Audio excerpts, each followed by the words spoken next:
そんなちまちま測ったりしないの。義母は私の後ろから計量カップを奪った。でも、いつまでこうやって測って入れるつもりなの。主婦たるもの、感覚で味付けできるようにならないと。それにいつまでも本を出して、まったく少しぐらいレシピを覚えるつもりはないの。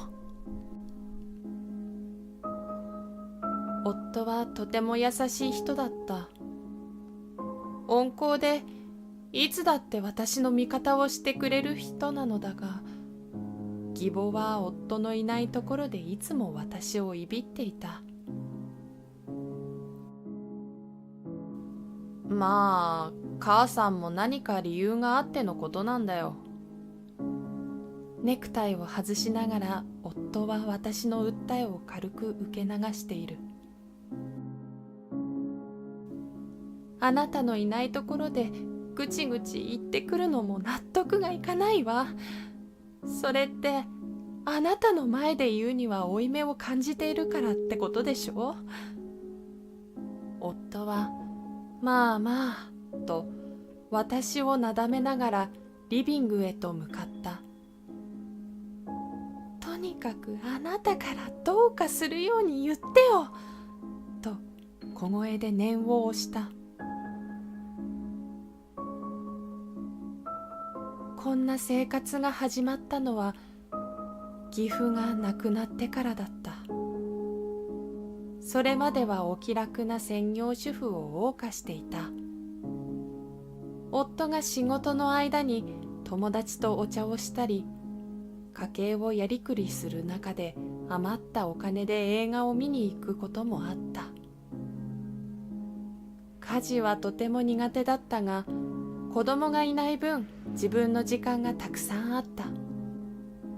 だからどれだけ時間がかかっても平気だったのに。義母と同居を始めてからというもの、生活が一変した。朝早くから叩き起こされ、食事の仕込みから洗濯物など、義母が理想とする無駄のない動きを強いられた。もともと家計的におっとりしているタイプだったので、義母のような人間とは真逆だった。どれだけ訴えても夫は聞く耳を持たない。兵隊でもあるまいし、なぜ分刻みで要求されるのか。家事が一段落したら次は裁縫の時間がやってくる。今時100均などで雑巾は買えるというのに、義母はわざわざ古着から作っている。それ最悪ね。大学の同級生だったリサは話を聞くだけでうんざりした様子だった。リサは私とは違って共働きなのだが、専業主婦である私のことを差別することなく接してくれている。旦那も最低よ。茜が苦しんでいるってのに、どうして味方してくれないの？マザコンなのかしら。と一緒に腹を立ててくれた。いっそのこと離婚した方が楽なのかなって思う。だけど私大学を出てすぐに結婚したでしょ。経歴がない分働き口がね。専業主婦の落とし穴に気づいたのは今頃だった。当時は有頂天だったが、今こうして問題にぶつかった時、自分の武器がないことに絶望する。それでお母さんはどうするつもりなの？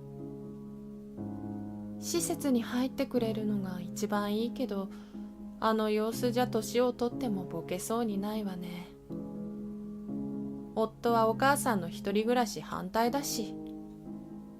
八方塞がりね。まあたまにはうちに遊びに来なさいよ。ここ最近夫の海外出張が多くてね、一人のことが多いから寂しいのよ。茜が泊まりに来てくれたらとても助かるわ。いいなあ、リサは。旦那さんの仕事もだけど、彼女自身も自立していて、私の憧れだった。たまにはお互い離れることも大切だからね。そう言い残して彼女は休憩時間が終わる直前に会社に戻っていった。買い物行くって言ってから長かったじゃないの。いい？私たちは休む暇がないのよ。夫が外で頑張っている分、私たちは家のことを懸命にしないといけないのだからね。そうやって強制されるの嫌なんですけど。口からポロリと出た言葉に、義母は鳩が豆鉄砲を食らったようだった。すみません。先ほどまでリサと話していたから気が大きくなったままだった。私は頭を下げながら義母の隣を通り抜け、ベランダに干したままの洗濯物に手を伸ばした。最後の洗濯物に手をかけたとき、家の電話が鳴った。窓から様子を伺っていると、義母はひどく焦っている様子だった。茜さん、健太が。急いで室内に戻った。義母は動揺しているのか涙を流している。心室細動だった。そんな病気が存在しているだなんて聞いたことがなかったし、夫がまさか38歳という若さで亡くなるなんて思いもしなかった。ずっと伝えるか悩んでいたの。ごめんなさい。だけど健太には基礎疾患がなかったからずっと健康だったし大丈夫だと思っていたのよ。冷たくなった夫を前に義母は泣きながら語りかけた。許されることではないと思っている。だけどね、せっかくあの子にできた婚約者だったから、それを無駄にはしたくなかった。遺伝的リスクがあったとしても、発症するかはわからないし。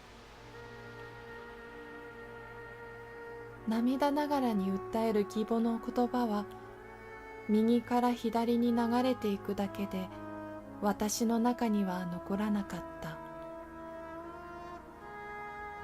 ただ、結婚前に、いや、お付き合いをしている時に、彼にこういったリスクがあると教えてくれていれば、突然の別れにだって覚悟ができていたかもしれない。突然奪われた二人の明日。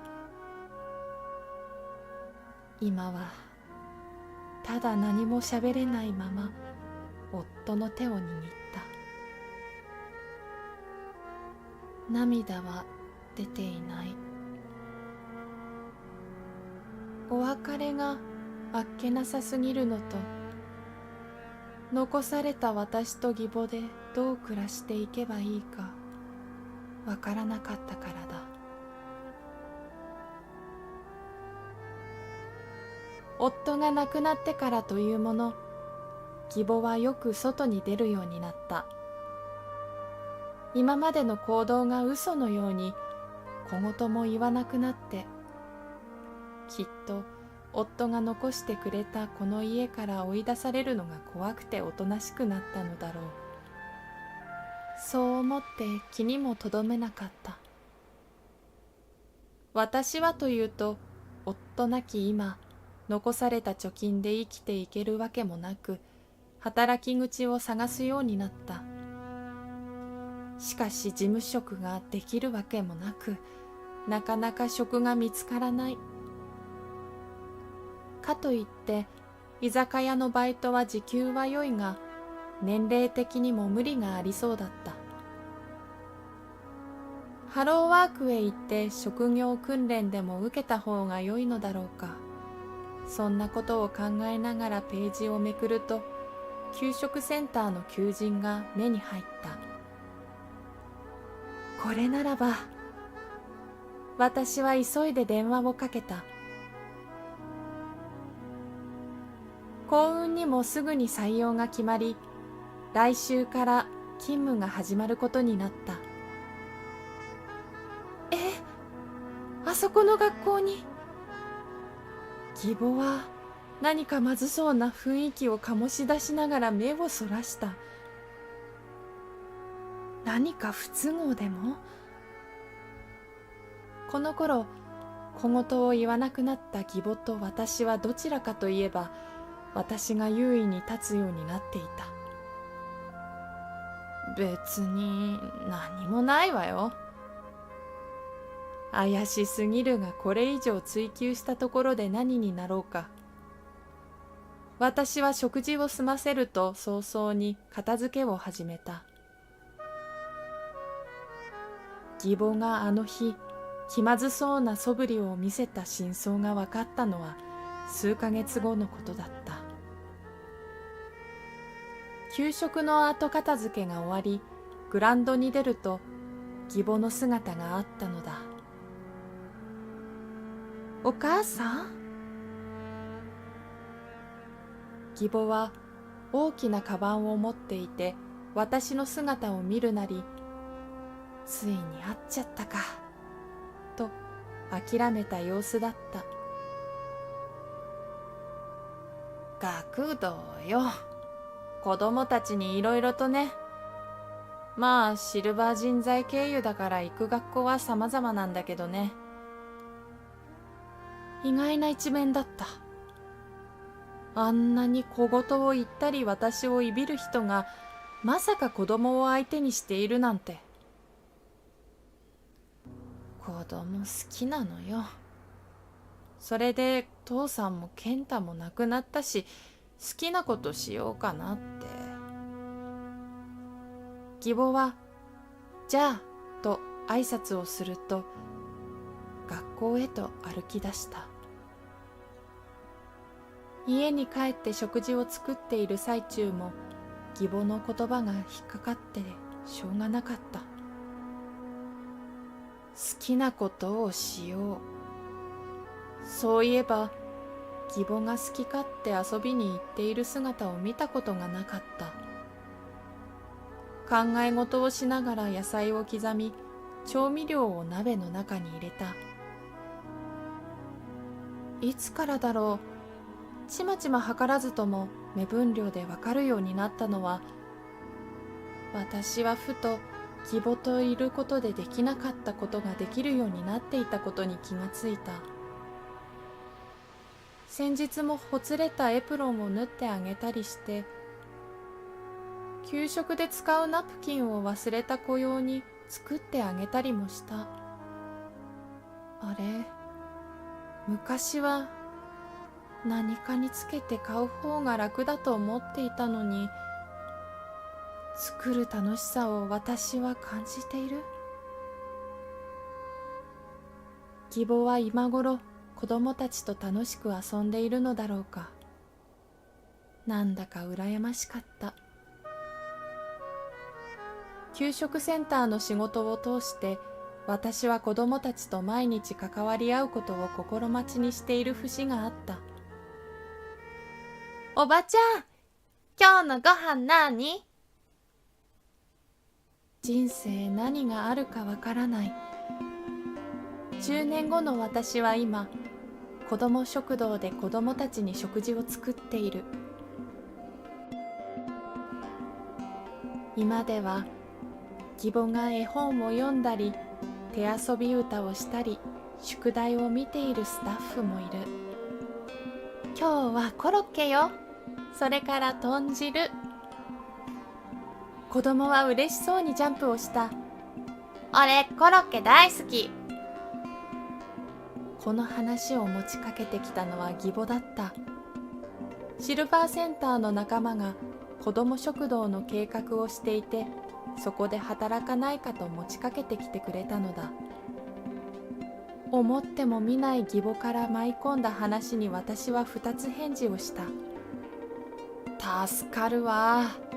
さすが給食センターで働いていただけあって手際がいいわ。と料理長が褒めてくれた。元は義母がいろいろスパルタでなんて冗談が言えるようになったのは、私たちが本当の意味で長い年月を得て仲良くなれたからだ。菊ちゃん仕込みってことね。だけど素質がなくっちゃ教えてもらっても使いこなせないから、あかねちゃんは料理のセンスがあるのよ。あまりにも褒められてしまうので赤面しながらうつむいた。ここにはさまざまな事情を抱えた子が毎日やってくる。だけどここに来るとみんな笑顔になって楽しく過ごしてくれる。そんな場所が提供できるのも地域の人たちの協力のおかげだ。ねえ、あかねおばちゃんはキクちゃんとは血がつながっていないのに、どうして仲良しの親子なの？私はその子を膝に乗せた。そうね、お互いがお互いを大切にする気持ちが大切ね。ユミはママのこと好きなのにな。そうね、おばちゃんとキクちゃんはね、何十年もかかったのよ、仲良くなるのに。辛い時にはいつも友達に頼っていたの。私はまだ幼さの残るその子を後ろから抱きしめた。ここに来ればおばちゃんたちがいつでも話を聞くからね。時折涙が出ることがある。こんなに小さな子供たちが苦労している姿に。明日の食事さえありつけるかわからない生活を強いられていることさえも。私は仏壇の前で手を合わせた。健太さん、お父さん、見ていたらわかると思うけど、私たちはやっと仲良くなれました。そりゃあ私をいびっているとか勘違いをしていたけれど、やっとあの時のお母さんの行動の理由がわかるようになって、今では2人して同じ場所で働いているなんて信じられないでしょ。健太さんとお父さんが知ったら腰を抜かすかもしれないわね。くすりと笑えた。2人が生きていた時はちぐはぐだった関係なのに、私とお母さんが2人きりになった途端、距離が縮まることがあるなんて。こんな嫁姑いるかな。何か楽しそうね。義母が私の隣に座ってきた。お母さんにいびられていた日々を思い出していました。いびっていただなんてとんでもない。すでにあれがいびりではないことくらい気がついているが、私は知らないふりをした。母から真相を聞きたかったからだ。もしかしたら健太が早くに亡くなるかもって不安は拭えていなかったから。あかねちゃんは就職することなく結婚したでしょ。もし息子が死んだらその時路頭に迷ってしまうから、せめて私が教えてあげられることを叩き込んでおこうと思ったのよ。そうやって言えば長いことお互い苦しまないで済んだだろうけど、いつまでも健太の病の可能性を告白することができずにいたから、ごめんね。ずっと苦しめて。私たちは仏壇に並べられた写真を眺めた。二人とも心配しないでね。仲良くやっているから。手を合わせた後、義母はお風呂に入ってくるわねと告げた。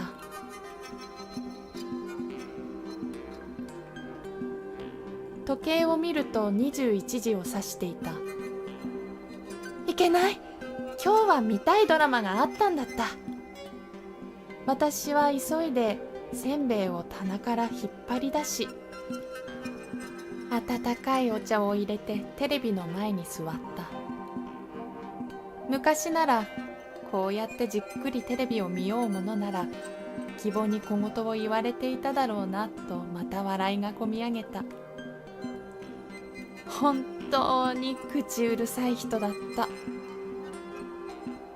今はとても優しいけれど。お風呂上がったわよ。しばらくすると義母が顔にパックをして出てきた。あらお母さん、珍しいパックだなんてして。